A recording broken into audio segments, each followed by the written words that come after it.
احمد نے روایت کیا اور طبرانی نے روایت کیا کہ جو شخص فجر کے بعد 3 مرتبہ یہ دعا پڑھ لے اللہ 4 مرضوں سے اس کو نجات عطا فرما دیتے ہیں۔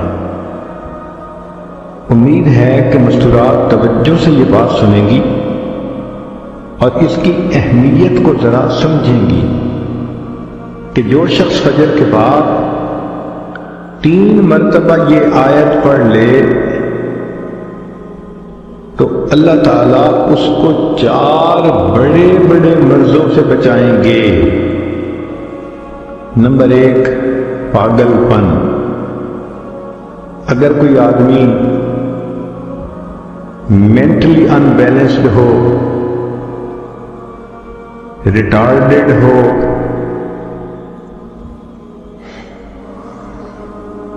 یا جس بندے کو چیزیں بھول جاتی ہوں یا چیزیں یاد نہ رہتی ہوں،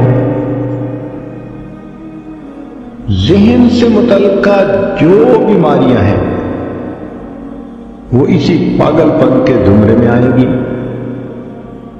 یا کسی کو مرگی کی بیماری ہوتی ہے وہ بھی اسی زمرے میں آئے گی۔ تو پہلی بیماری جو اللہ تعالیٰ دور کرتے ہیں وہ ہے پاگل پن، اور دوسری بیماری کوڑ پن۔ کوڑ پن کہتے ہیں چہرہ بدصورت ہو جانا۔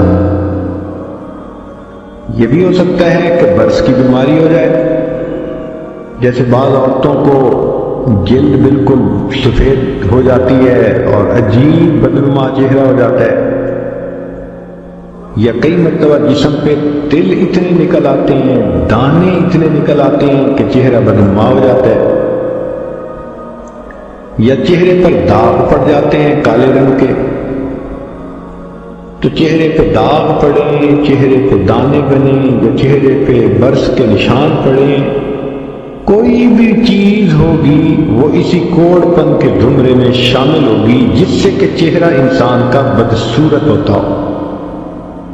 یہ بیماری بھی اللہ دور فرما دیں گے۔ اب جن بیچاریوں کو بیوٹی پارلر پہ جانے کا شوق رہتا ہے اور اپنے فیس پہ پتہ نہیں کیا کیا پروسیس وہ کرواتی ہیں،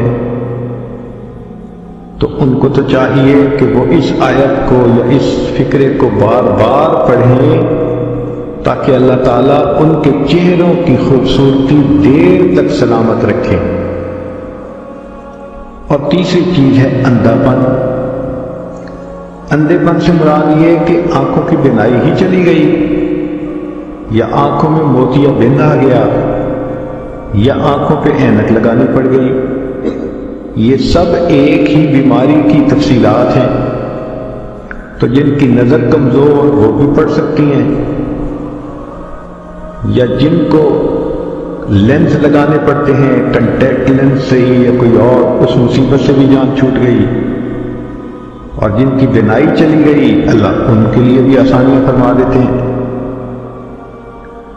تو پاگل پن کی بیماری ختم، کوڑ پن کی بیماری ختم، اندھے پن کی بیماری ختم، اور چوتھا فرمایا فالج کی بیماری ختم۔ فالج ایک تو ہوتا ہے کہ انسان کا ہاتھ یا پاؤں کام ہی نہ کرے، اور ایک یہ بھی ہوتا ہے کہ اتنی ویکنس کہ عورت کہتی ہے مجھ سے تو کھڑا ہی نہیں ہوا جاتا، میرے پاؤں سن ہو جاتے ہیں، میرے ہاتھ سن ہو جاتے ہیں۔ یہ ساری چیزیں کمزوری اور فالج کی ابتدائی سٹیجز ہیں، تو یہ سب چیزیں ٹھیک ہو جاتی ہیں۔ اب بتائیں کہ اتنی بڑی بڑی بیماریوں سے جس بندے کو بچنے کی خوشخبری مل رہی ہو تو وہ تو پھر اس عمل کو کیے بغیر رہ ہی نہیں سکتا۔ اور یہ عمل دیکھو چھوٹا کتنا ہے۔ وہ جو فکرہ فرمایا حدیث میں وہ ہے سبحان اللہ العظیم وبحمدہ ولا حول ولا قوة الا باللہ۔ اتنا سا فکرہ پڑھنے پر اللہ چہرہ بھی پر نور بنا دیتے ہیں، میموری بھی تیز کر دیتے ہیں، اللہ تعالیٰ بینائی بھی تیز کر دیتے ہیں، اور اللہ تعالیٰ جسم میں طاقت بھی بھر دیتے ہیں۔ اللہ تعالیٰ کہنے اور سننے سے زیادہ عمل کی توفیق عطا فرمائے، آمین۔